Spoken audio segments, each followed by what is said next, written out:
say it could be years down the line for us to beat it. That would make it a lot harder. What up, Phoenix? But let's see. The Charlie Rock. Are you there?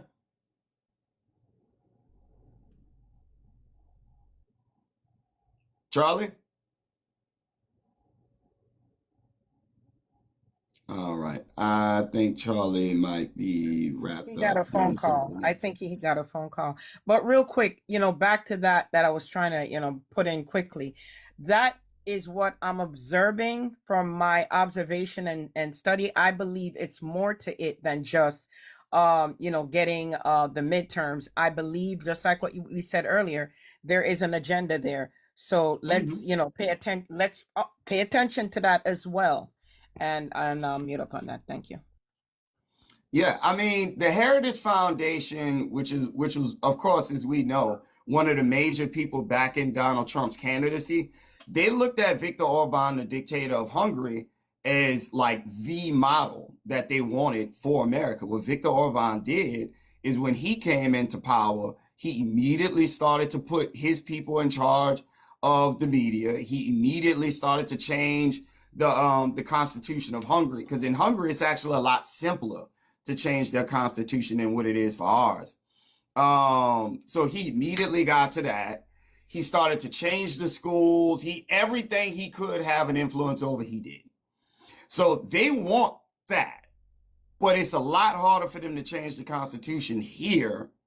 So that's why we still have a fighting chance. It also helps that Donald Trump is like functionally stupid. Like a very, very dumb guy. I think if Trump was any smarter, we would be in a lot more danger than what we are.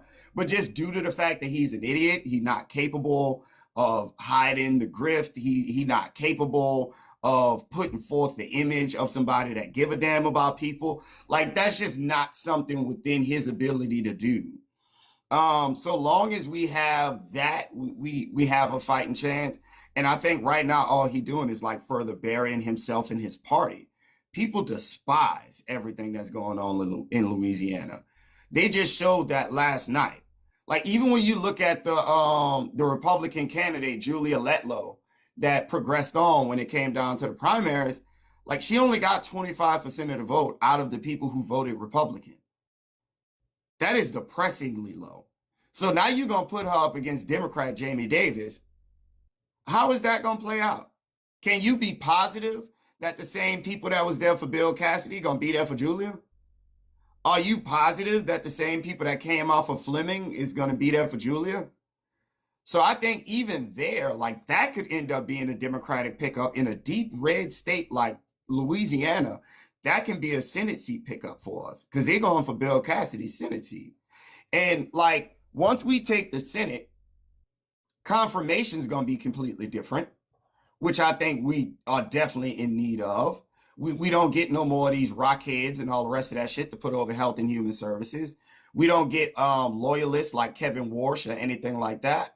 So that's what we going towards. That's what I think is the focus right now. But I do appreciate you bringing that up. So let's see, Laura Elizabeth. Let's get your age, state, and who you voted for. I'm 42 and I voted for Harris. And what Trump is doing is just absolutely abhorrent. And the thing that's actually ironic is a lot of the state, the other leaders he's met with, have given him actual gifts that completely make fun of him. And he still isn't able to recognize that either. Because when he met with Zai just a while ago, he gave him rose seeds for the rose garden. And the King Charles actually gave him the bell from the HSM Trump, which wasn't actually able to complete his mission. They had to have another sub come in to complete it. And he also got from South Korea a crown that is majority worn by dead monarchs. So, yeah.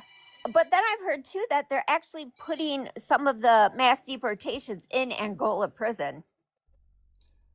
I have heard about that. I mean, with Louisiana will not tell Trump no about anything, so long as we have Jeff Landry in a Republican House and Senate. they're going to okay literally everything that Donald Trump says at the first opportunity they get to do so. Every time. So it wouldn't shock me at all. In terms of like other people embarrassing Donald Trump, it's just another thing that goes to as a testament of how stupid this dude is. Well, and that's our concern is because Michigan's a blue state, and now all of a sudden they want to turn red and vote Mike Rogers in. So when is that election? That I'm not 100% sure about. But what scares me is he wants to eliminate a lot of the healthcare and safety nets that we have here. And I worked in the medical care field as a physical therapist for 15 years. And then I had a stroke and I'm on disability. And it scares the crap out of me. And a lot of people are very ignorant about this whole healthcare insurance and thinking about what that actual Affordable Healthcare Act meant. I agree. Now, what I will say, Laura, I'm not sure when y'all elections are, but what I can tell you is you have the best person campaigning for Democrats right now, and that's Donald J. Trump. If it's months away from now, Donald Trump is going to continue to destroy people's lives, whether they voted MAGA or not. And the guy that you're talking about may end up losing purely out of association with Donald Trump. I think at this point, Trump is starting to be like a very bad sign.